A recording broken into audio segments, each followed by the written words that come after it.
Hello once again, and welcome to some stalking. And by that, of course, I mean watching iOS replays and beyond all reason. Let's get baggable on its side as we once again look at some iOS players yamming it up.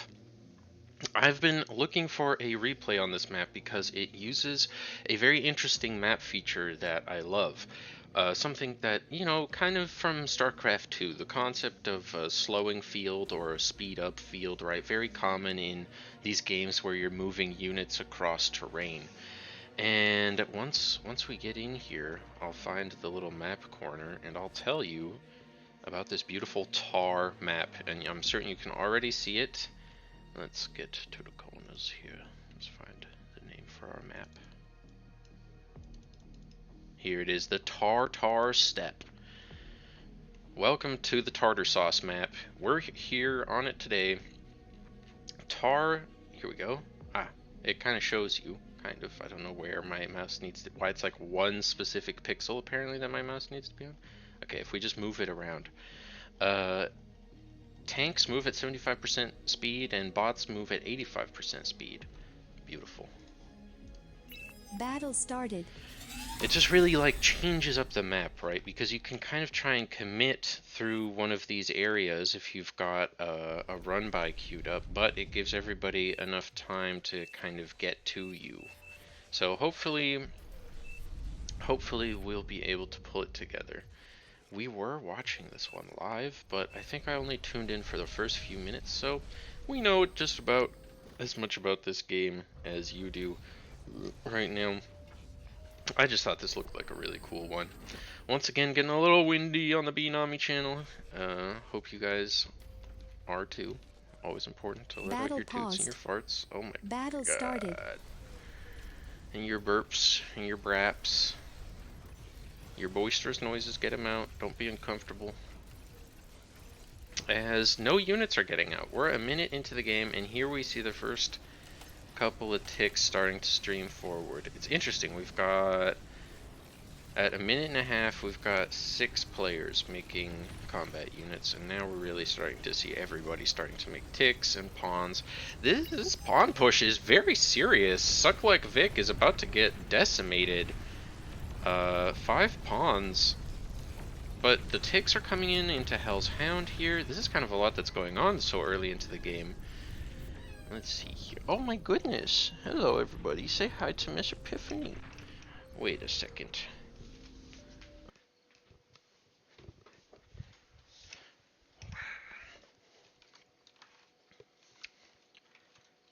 Kitten conquered. Alright.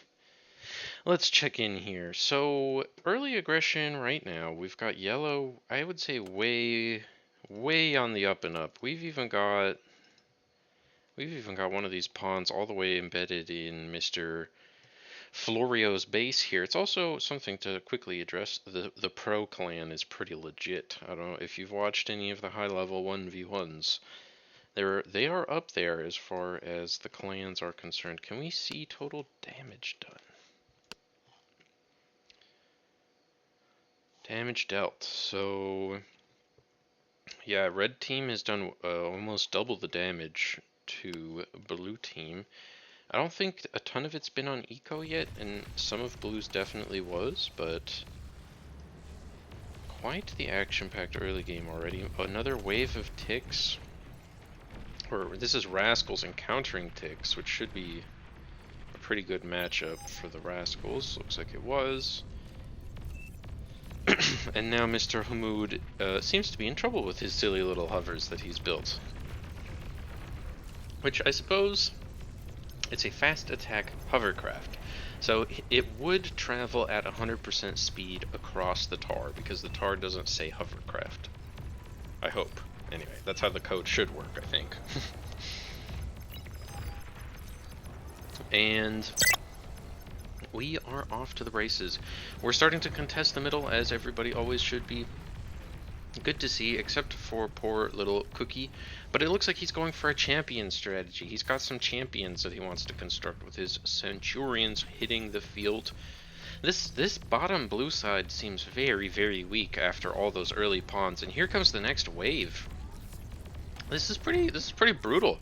Yeah, he just sends them out in waves. Oh, they're grunts, by the way. Hard. Oh, man, I really need to learn what the difference is. They were all grunts all along. So which ones are pawns then? Let's learn together. I don't even think everybody's just playing Cortex. Okay, so what's the difference? They are the exact same. So look, we've got incisors to fight off the grunts, which should be a favorable matchup. Yep, look at that. Oh, the incisors can really cut through those grunts. And they are, of course, like 3 times as expensive metal-wise, so they kind of should be. It is more efficient to build incisors energy-wise, though.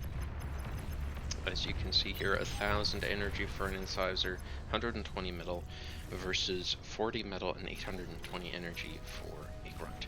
That's why blitzes and incisors, I think, make for the best run-by unit on maps like All That Glitters, or I think even maps like this, where there's a lot of this open space that you can take advantage of.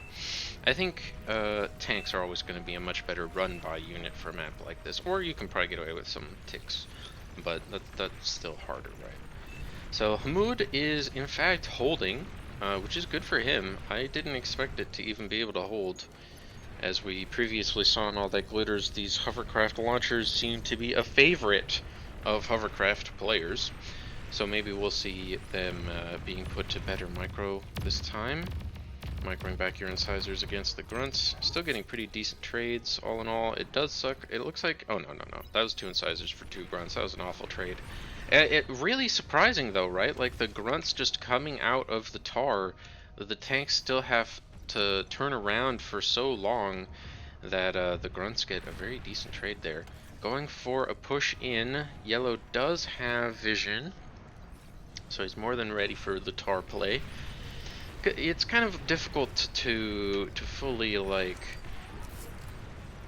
understand the nastiness of the tar and the interesting plays, right? I think that jamming the tar is a very cool play, and building defense in the tar is very nice because it really helps you deny a big area, right? Like, you can kind of... This is, again, one of these spots, I think, in this tar where you could justify, to me, a tier 1 plasma artillery, because you're actually denying a meaningful amount of resources to the enemy team.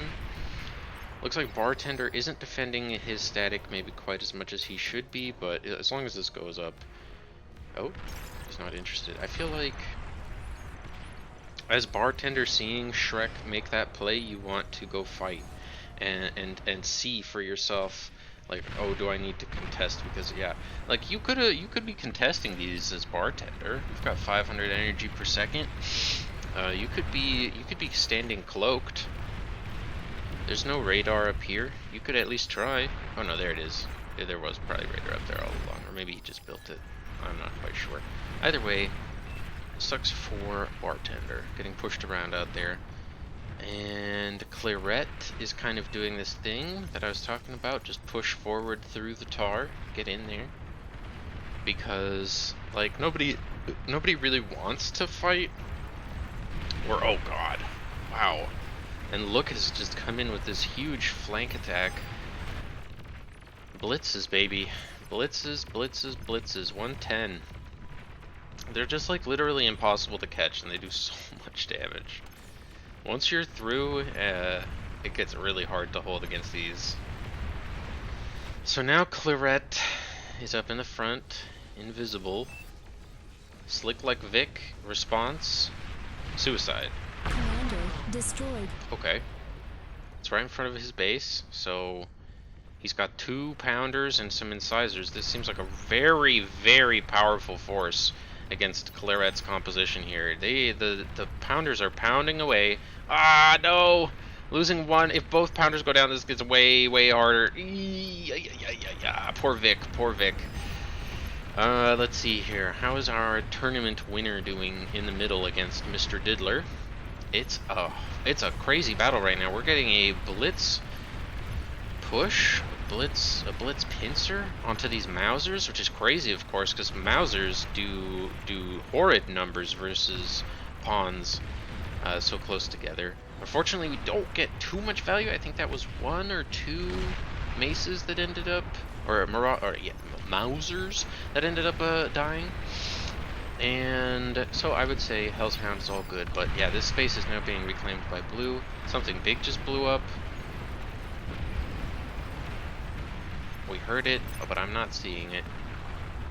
Bruh, look here. Let's press F5. Burp, burp. Something over here blew up. This blew up. Whatever that is, I suppose. But, I mean, hey, Slick Like Vic now is the proud owner of a Czar. So, what the fuck are you gonna do to him now, boys? What are you gonna do to him now? Look who's the important one now. He's got Sumos as a tier 2 answer? Interesting. Is that really what we want against the Czar? Okay, he's just making the 2. What do you really want against the Czar?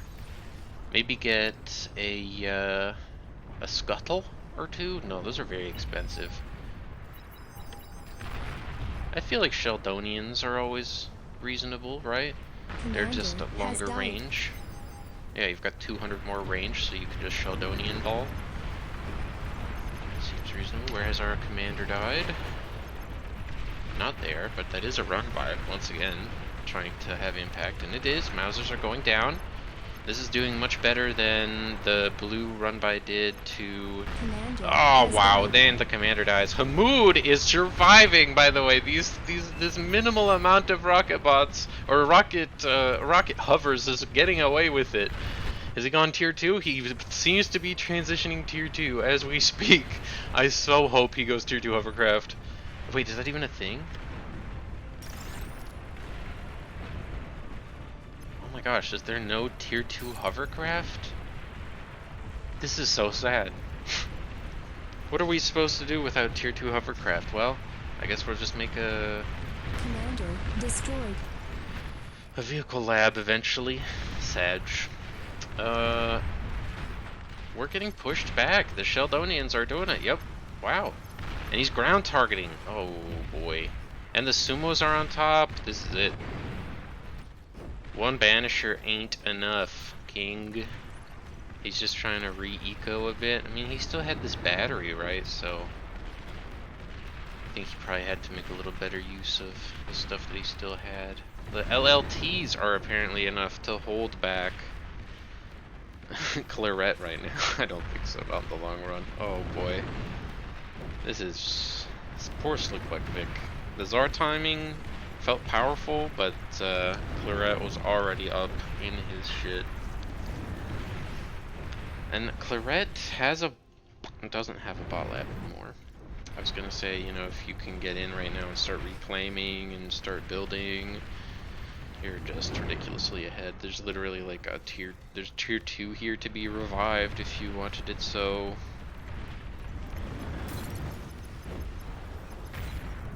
That was 18% from a single Banisher shot.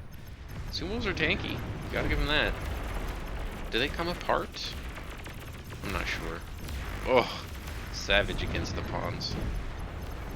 They don't seem to be. Okay, cool.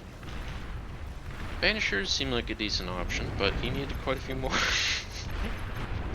Poor guy. Hell's Hound has been,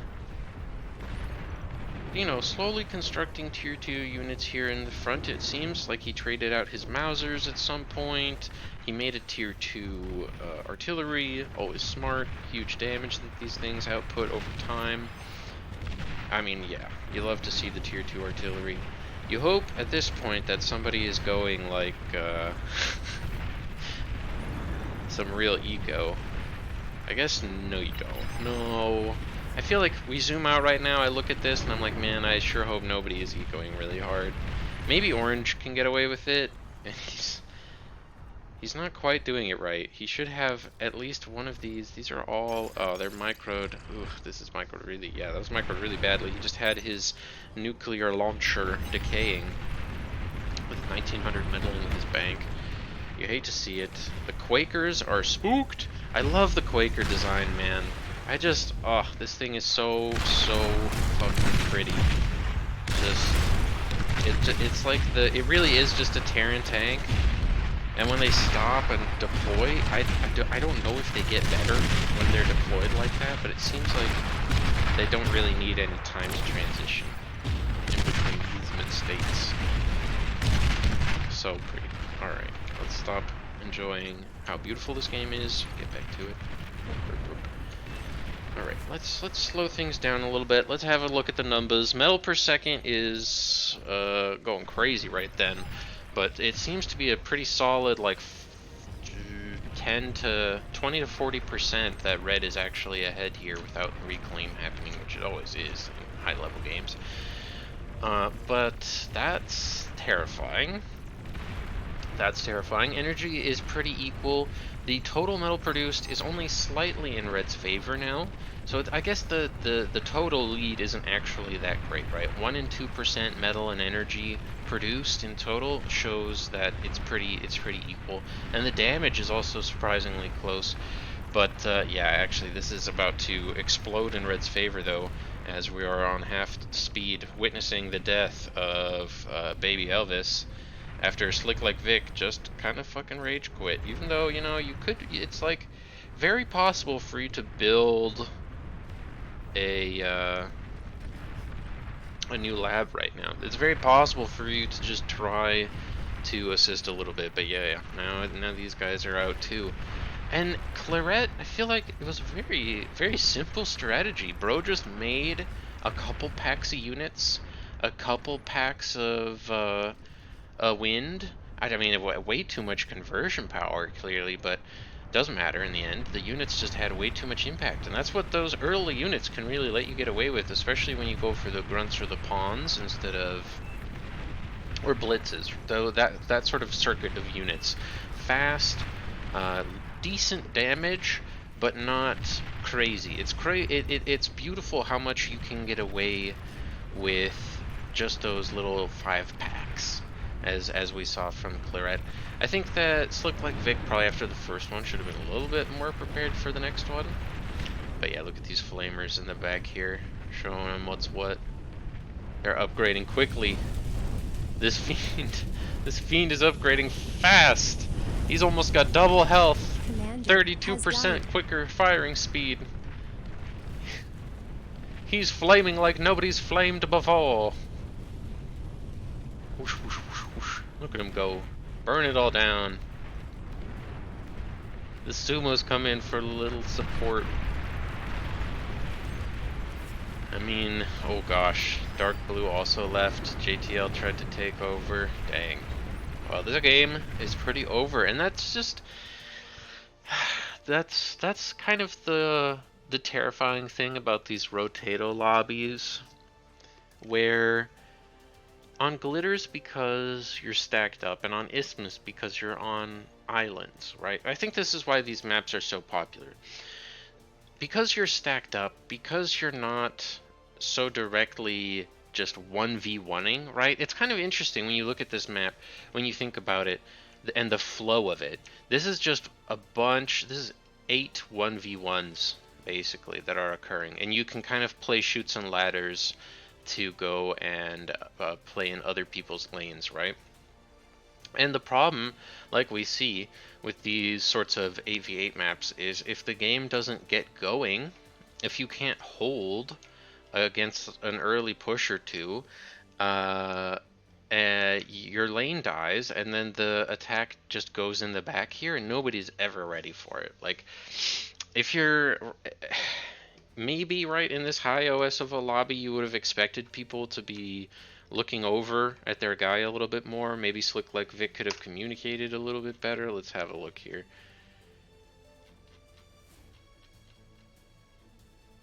OP, he complains. He wants a res.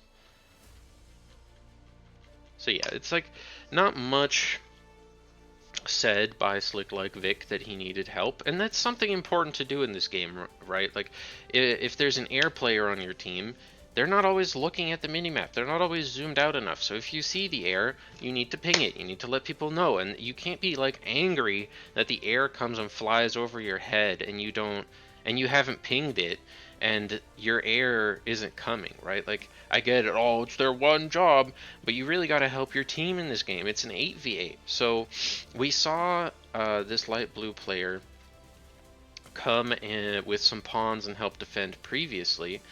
But what was interesting, right? It's looked like Vic rushed his tier 2. I don't think this guy had tier 2 yet. I think there needed to be some team play here. Like, this could have very easily held if some more units came and helped his boy. He's got lots of static. He could have offered his boys to help Slick like Vic, and that probably would have held, you know, because these sumos, all it needed was a swarm of 15 ticks or so, you know, to get some flanking damage and some proper target firing from the Tsar. Instead of worrying so bad about the Sheldons, he had to really worry about the sumos that were just pushing his crap in. Then maybe he could have done better. You just needed some spam right then to hold that push. I don't think it was particularly crazy, but Claret just put on a simple lesson, you know, like you need spam, you need to be working together, and if you're not, I'm gonna build this very greedy composition that can kill you right now if you're not working together. So that was really well played by Claret. Very, very well played. Anything else interesting going on? It looks like Hamoud did really badly with his hovercraft, as predicted. It just didn't matter. Shrek on Netflix was ready to help him, has helped him here clearly, and they probably would have held. And this is the power of working together in these lanes, right? You're really split into these lanes, but you can really make it work, right? Because Bartender decided that he was going to come attack, so you have to also respond. For sure, in those situations. It's more nebulous down here. It's more nebulous whether or not you need to help Slick like Vic, because you've got your guy in your lane who's attacking you, and so you're like, what do I need to do? You had enough static defense. You needed to help Vic. But very, very, very interesting to see it. I mean, and look at this. Like Shrek was holding. He clearly got penetrated, shall we say. Lost 6 mexes and was still holding. Was still holding. So these games are always so cool, right? Like Shrek on Netflix held with way less than Slick like Vic had. I would gander. I would gander to say. Slick like Vic a total of 21k. Yeah, they were about like they would have if Slick like Vic had been alive, he would have been very ahead. If he hadn't gotten blown up, he would have been very ahead. I guess Shrek, same thing. I don't know.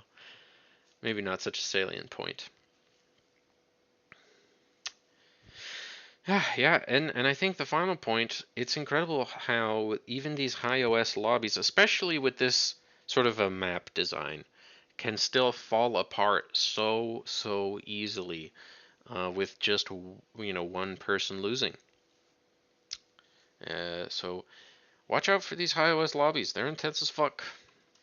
But I hope I'll still see you planetside. I hope this doesn't spook you off, man. This is this is one of those games that hopefully next time we won't have to see such a scary game planetside, folks. See you then.